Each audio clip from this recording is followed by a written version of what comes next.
everyone, and welcome back to my channel. This will be my week 2 update on my oral Wegovy experiment here. I actually filmed this video yesterday, and when I played it back, you could not hear it because apparently my microphone had accidentally gotten turned off. So this is take 2. So you would think that since this would be the second time I'm filming this, that this video would be more concise, and you would be wrong because I'm a rambler and inevitably I am going to ramble. So let's keep that in mind. I did make some notes to try to keep myself on track here, but I'll do the best I can. So first and foremost, my weight was up this week. So I was 226.6, up 2.4 pounds from the week before. That makes sense to me because it never made sense. The week 1 weight never made sense to me. Week 1, I was down 3.9 pounds, almost 4 pounds, which made 0 sense to me because one, I'm already low carb. And so I don't eat the standard American diet. And so I don't have a large amount of water weight to lose. A lot of times your week 1 results are because you are severely restricting your calories and you are thereby reducing your carbs. Just by reducing your calories, you're reducing your carbs. And then a lot of people will try low carb or keto when they're trying to lose weight. And so that's a further reduction in carbs, which attributes to or contributes to a big whoosh on the scale. Week 1, you lose a lot of water.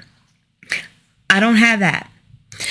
Number 2, I started taking creatine, and creatine makes you retain water.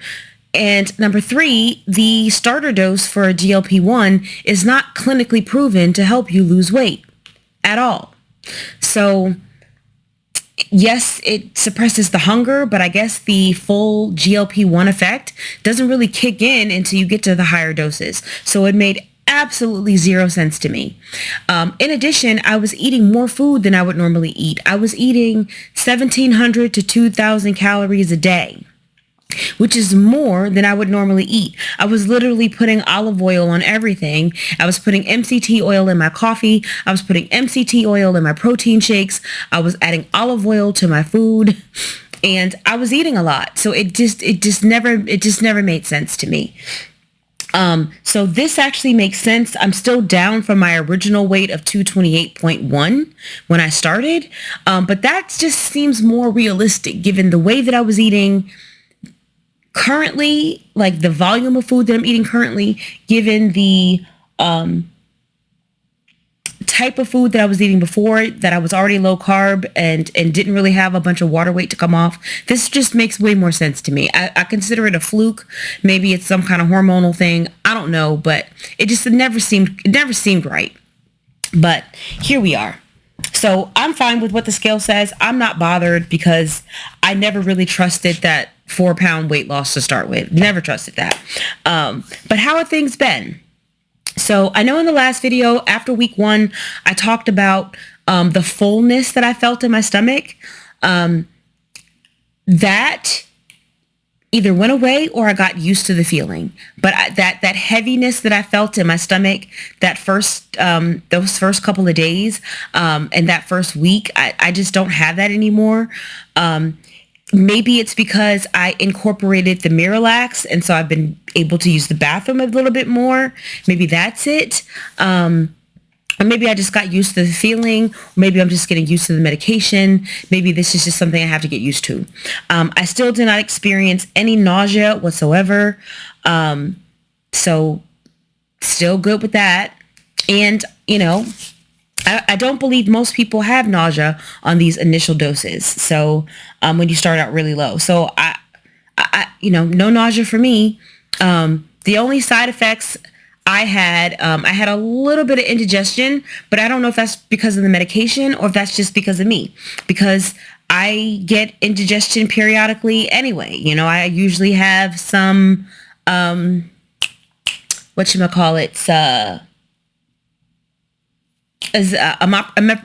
omeprazole on hand for that. I think so that was nothing really new or weird. My sleep has improved. I'm still taking the magnesium. I'm finding the best time to take it. I'm still not able to go to sleep early. I'd like to be able to go to sleep at a more reasonable time, like 11 o'clock. I still find myself falling asleep at between 1 and 1:30 or 1:45 every night. And so since I have to get up and go to work, I'm not getting enough sleep, which is another reason why didn't expect to have a lot of weight loss, because I got to get the sleep together. I know that I've got to get the sleep together, but I have had better quality sleep on the magnesium. I forget the manufacturer of the magnesium, but I did put it in my first video about Wegovy, and I showed the bottle, but I believe it's called Magnesium Breakthrough. It has a bunch of different kinds. I've been taking the magnesium at 8 o'clock. I think I'm going to dial that back and take it at 7. I have noticed that it helps me to be a bit more relaxed. It has helped me fall asleep easier, but just not any earlier. So there's that. What else? The water. I've been drinking my water. Some days it's been really great. I have coffee every day, and I had a protein shake almost every day. So there was additional fluid in those beverages. But just as far as plain water, probably 4 to 8 cups a day, which is a lot for me. I'm not a water drinker. I've never liked plain water. And a lot of times plain water makes me hungry. They say water's supposed to fill you up. Not me. Anytime I drink plain water, it makes me hungry. I think I need to Google that. I never Googled that. I need to Google that if I'm the only person that has that. But for me, plain water makes me hungry. I still kept the calories up. I was still eating 1,700 to 2,000 calories a day.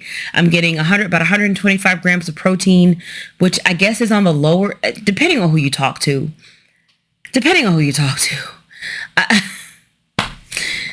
Some people, it's like, I am trying to go off all ideal body weight, right? So my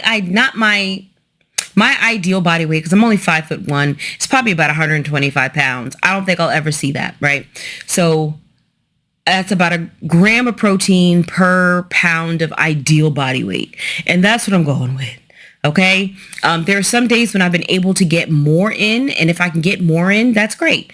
But 125 is just where I'm trying to get. Still not great with the working out, with the exercise, still not there, which is another reason why I was shocked I lost weight, because I haven't been moving. I've been doing little 1-minute things. Like if I'm in the kitchen cooking, I might, kind of step from side to side or something, back and forth. I've been doing I might, if it crosses my mind, I might do some knee ups where I'm kind of walking in place and stuff like that.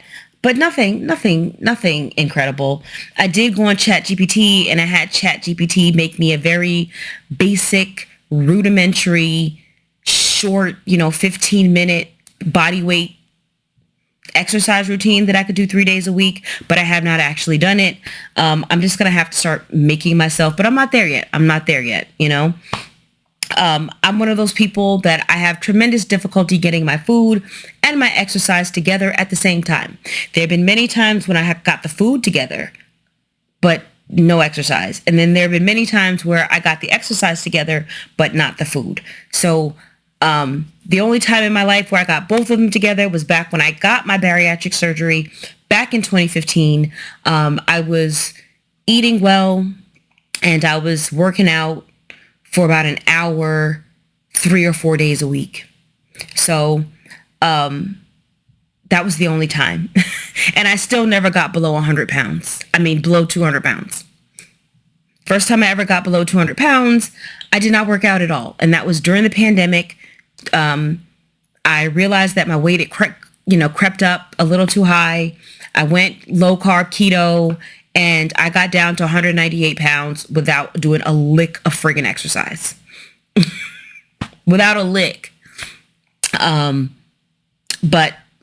now that I am menopausal or perimenopausal, I'm not sure which, because I haven't had a uterus since 2015 either.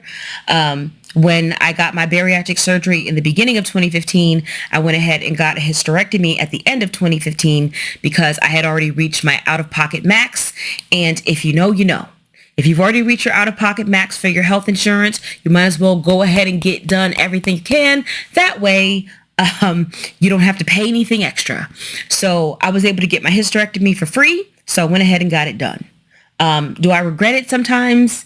Every once in a while, but over in general, I'm like 90% of the time, I'm thrilled that I got that thing done. There's only 10% of the time where like I have regrets. So I feel like I'm winning there. Um, Non-scale victories.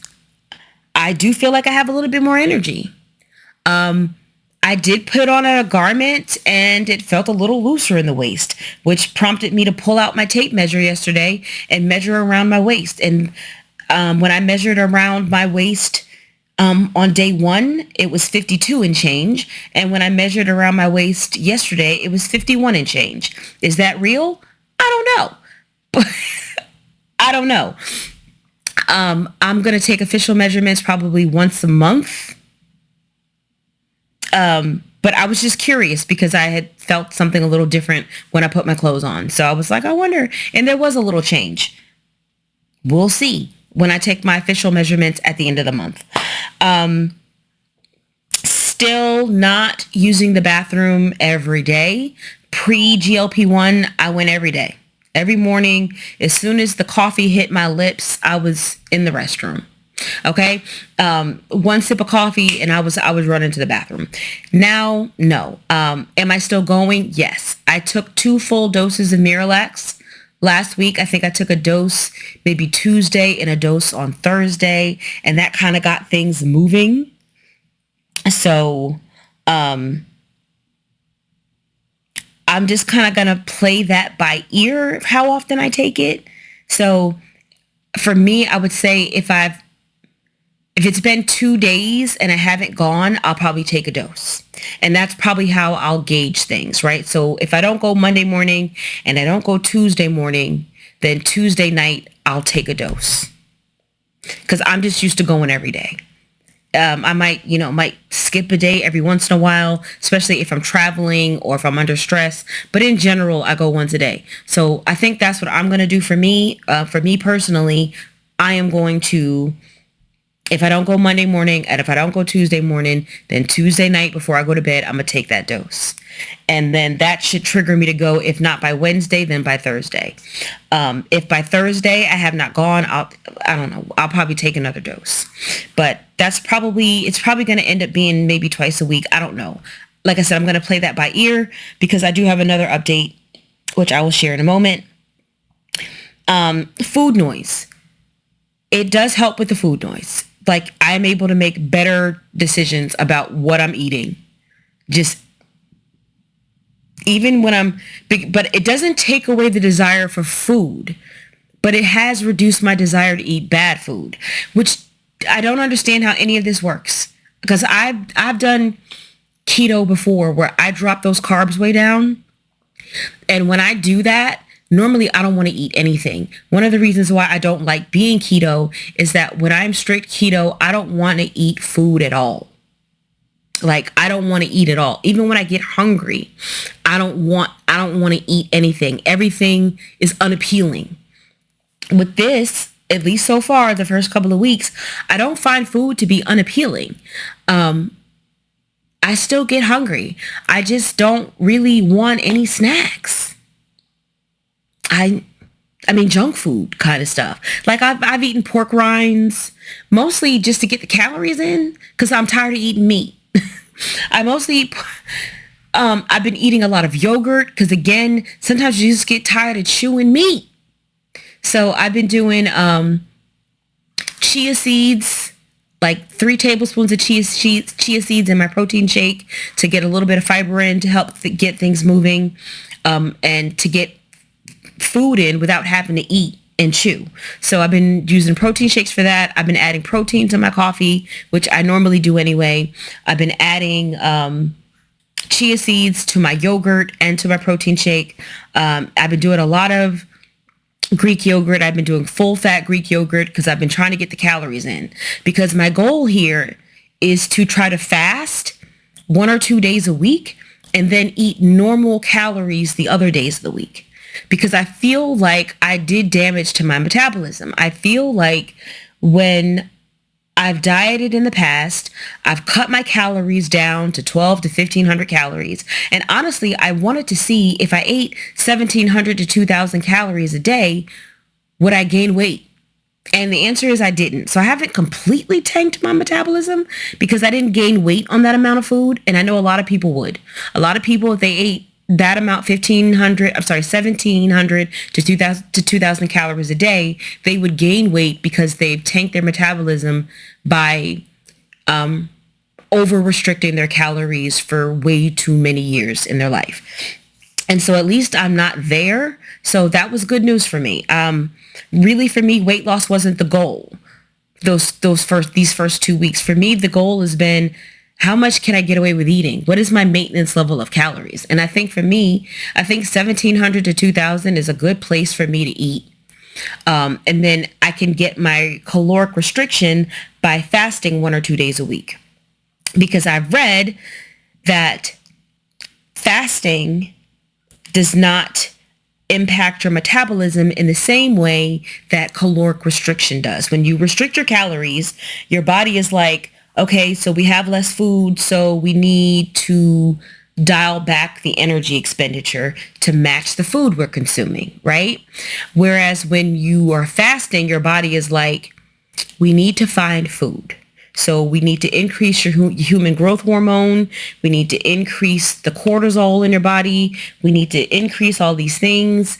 We need to upregulate all of these processes so that you can find food. And so that's kind of my goal. That is how I would like to lose the weight. I would like to lose the weight by not restricting my calories on my eat days and then fasting 1 or 2 days a week, either for 36 hours, 2 36-hour fasts, or 1 48-hour fast. For me, the GLP-1, the oral Wegovy at 1.5 milligram, the starter dose, is not enough for me to comfortably fast. So although it's reduced the food noise, it has not eliminated my hunger to the point where I can just not eat without being stressed out, because I know that fasting already increases cortisol. And I know that my cortisol levels are already up just because I'm a stress person. I'm a high stress person. And I'm not getting sufficient sleep. So I only fast when it feels easy. When my body is like, yeah, we're good. We're good. We don't need anything. We're fine with you not eating. But as soon as I feel hungry, if I'm fasting and I get hungry, I break the fast and I eat. Like when I get hungry to where the hunger lasts for more than 30 minutes. Because in general, if you feel a bit of hunger on a fast, that's normal. But if you sip a little hot lemon water, or you drink some water, normally you can get that to go away. But if it doesn't go away, then I'm just going to break the fast and eat. And that's normally what happens. And I don't intermittent fast at all, because when I intermittent fast, I cannot consume sufficient calories for the day. I used to intermittent fast in the past, and I wondered if that was harming my metabolism because I was struggling to get all the food in, right? So if I'm only eating and I have a sleeve, right? So even though I'm fat, my stomach still only holds a certain amount of food. My outer stomach looks gigantic, but the actual internal stomach that I have is still small, and I can't eat that much food at one time, especially when it's whole food, like real food. Processed food, you can get it down, okay? But whole food, no, right? Because real food sends your body the signal to stop. It's real. Your brain recognizes it as real food, and your brain will say, okay, we've had enough. But when you're eating processed food, your brain does not recognize it as food. So it's like, I don't know what the hell you're consuming, but it's not food. So do whatever you're doing, champ. You know what I mean? So, yeah, I can only eat but so much. And so to try to consume 125 grams of protein in 6 hours is not happening. So I gave up on intermittent fasting a while ago, maybe 6 months ago. I just decided that I was not going to do that anymore because I wasn't losing any weight. And I was concerned that I wasn't losing weight because I was also eating the wrong foods. Let's be clear. And I was drinking too much. I like my wine at night. That's another thing. I have not been wanting the wine at night. So last week I drank twice. I think I had a glass or two on Tuesday. I think it was Tuesday. I think Tuesday night I had 2 glasses of wine, the wine down, and that was fine.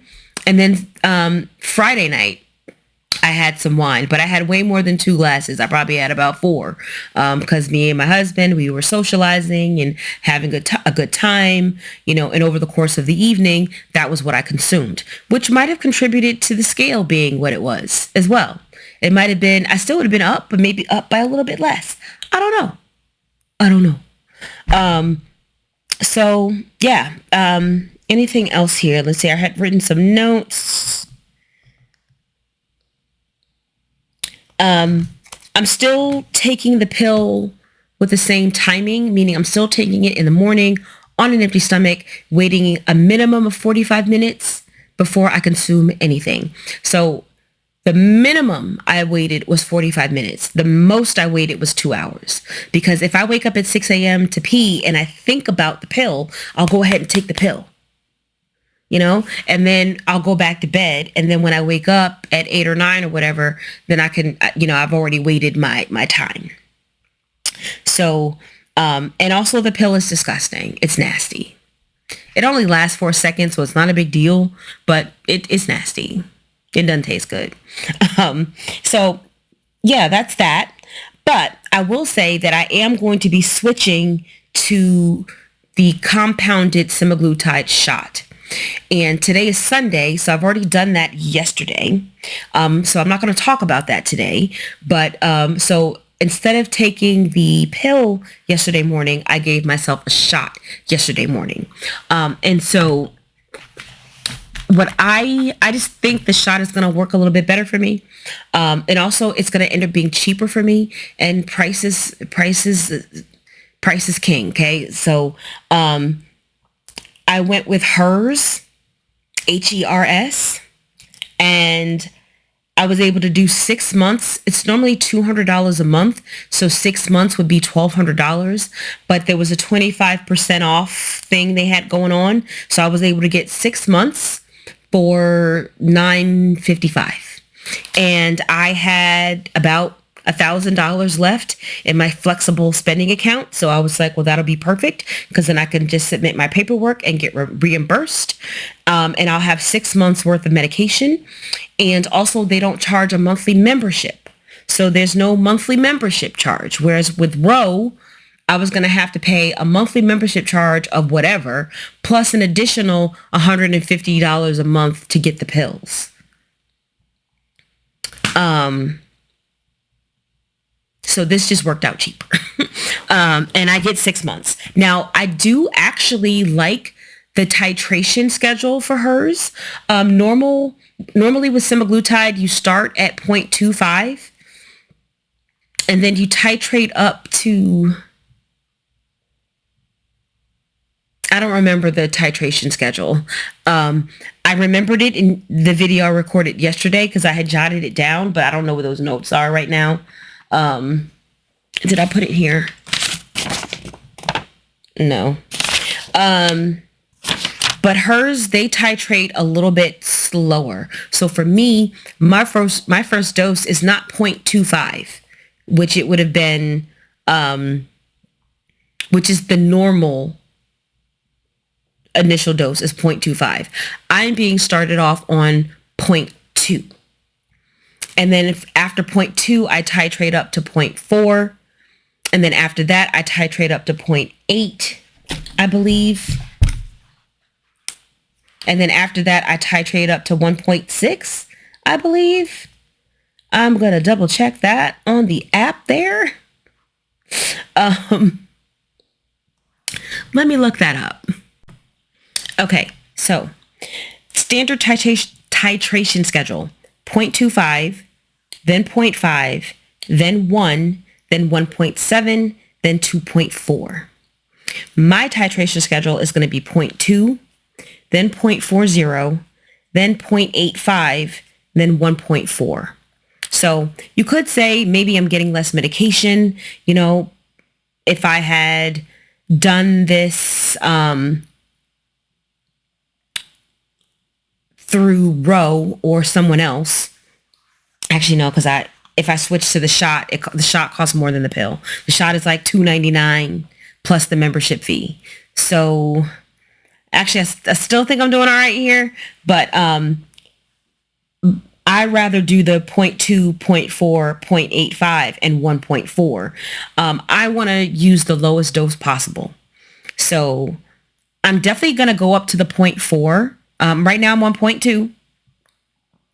I'm definitely going to go up to the 0.4 when I'm done, because I feel like the clinical effective dose is the 0.5.